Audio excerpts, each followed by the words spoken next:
तो आज हम उस सिलसिले को समझने की कोशिश करेंगे, वो रास्ता जिसने दुनिया को इतिहास के सबसे भयानक, सबसे विनाशकारी युद्ध की आग में धकेल दिया। देखिए, दूसरा विश्व युद्ध ना कोई एक अकेली घटना नहीं थी। ये तो डोमिनोज की एक लंबी कतार जैसा था, जिसके पत्थर सालों पहले ही एक एक करके सजा दिए गए थे। बस पहले पत्थर के गिरने का इंतजार था। तो इस पूरी कहानी की शुरुआत किसी जंग के मैदान से नहीं होती, नहीं। इसकी शुरुआत होती है 1919 में एक कॉन्फ्रेंस टेबल पर, जहां एक शांति समझौते पर दस्तखत तो हो रहे थे, लेकिन सच कहें तो ये समझौता शांति से ज्यादा एक सजा जैसा लग रहा था। कहने को तो इस संधि का मकसद था कि फिर कभी ऐसा युद्ध ना हो, दुनिया में शांति कायम हो। लेकिन इसी संधि के अंदर एक ऐसी शर्त थी, एक ऐसा क्लॉज था जिसने अगले महायुद्ध के बीज बो दिए।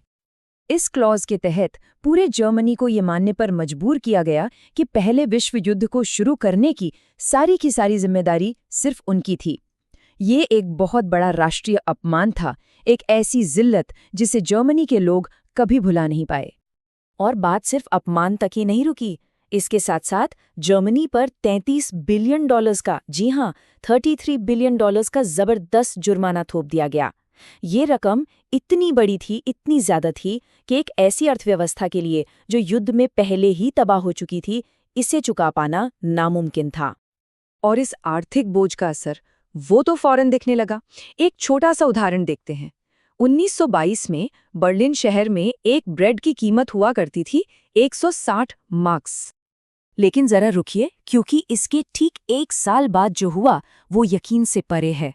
हाइपर इन्फ्लेशन यानी बेतहाशा महंगाई की वजह से वही एक ब्रेड अब 200 अरब मार्क्स की हो गई थी। 160 से सीधा 200 अरब। लोगों की जिंदगी भर की कमाई, उनकी सारी बचत रातों रात जीरो हो गई। तो जब किसी देश में ऐसी हताशा फैल जाए, जब लोगों का गुस्सा चरम पर हो और भविष्य अंधकारमय दिखे, तो अक्सर एक ऐसा माहौल बन जाता है जो किसी करिश्माई लेकिन बेहद खतरनाक नेता के उदय के लिए बिल्कुल सही होता है। और जर्मनी के इसी खालीपन को, इसी गुस्से को भरने के लिए सामने आया एक शख्स, एडोल्फ हिटलर। एक ऐसा शख्स जिसके पास देश की हर मुश्किल का एक बहुत ही आसान सा जवाब था और हर नाकामी के लिए एक बलि का बकरा भी तैयार था। हिटलर ने अपने जोरदार प्रोपेगेंडा के जरिए लोगों के दिमाग में ये बात भर दी कि जर्मनी के इस हाल के लिए, इस अपमान और आर्थिक बर्बादी के लिए कोई और नहीं बल्कि राष्ट्र विरोधी ताकतें जिम्मेदार हैं। उसने साफ साफ यहूदियों और समाजवादियों को निशाना बनाया, लोगों के गुस्से को उनकी तरफ मोड़ दिया और वादा किया कि वो जर्मनी का खोया हुआ गौरव वापस दिलाएगा। और फिर आया साल 1933। पूरी दुनिया महामंदी की मार झेल रही थी और इसी उथल-पुथल के बीच हिटलर ने खुद को जर्मनी का तानाशाह घोषित कर दिया। अब सारी ताकत उसके हाथों में थी और अब वो अपने नस्लीय तौर पर शुद्ध जर्मन साम्राज्य के भयानक सपने को हकीकत में बदलने के लिए पूरी तरह तैयार था। सत्ता में आते ही हिटलर ने एक-एक करके वर्साई की संधि की शर्तों की धज्जियां उड़ानी शुरू कर दीं। वो असल में दुनिया का सब्र आजमा रहा था। वो ये देखना चाहता था कि आखिर बाकी देश उसे कब तक और कहां तक रोकने की हिम्मत करते हैं। उसका हर कदम एक सोचा समझा दांव था। 1935 में संधि को तोड़कर सेना और एयरफोर्स बनाई, फिर 1938 में बिना एक गोली चलाए ऑस्ट्रिया पर कब्जा कर लिया और दुनिया बस देखती रही। खासकर ब्रिटेन और फ्रांस, वो पहले विश्व युद्ध की तबाही दोबारा नहीं देखना चाहते थे। उन्होंने सोचा कि हिटलर को थोड़ा बहुत देकर शांत किया जा सकता है। इसी तुष्टीकरण की नीति ने हिटलर को और भी ज्यादा बेखौफ बना दिया। तो जब हिटलर को ये यकीन हो गया कि उसे रोकने वाला कोई नहीं है, तो उसकी नज़रें अपने अगले शिकार पर टिक गईं। और इस बार उसने जो कदम उठाया, उसने दुनिया के लिए वापसी के सारे दरवाजे बंद कर दिए।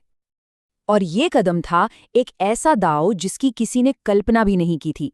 नाजी जर्मनी ने अपने सबसे बड़े दुश्मन, अपने वैचारिक दुश्मन सोवियत संघ के साथ एक समझौता कर लिया, एक दूसरे पर हमला न करने का समझौता।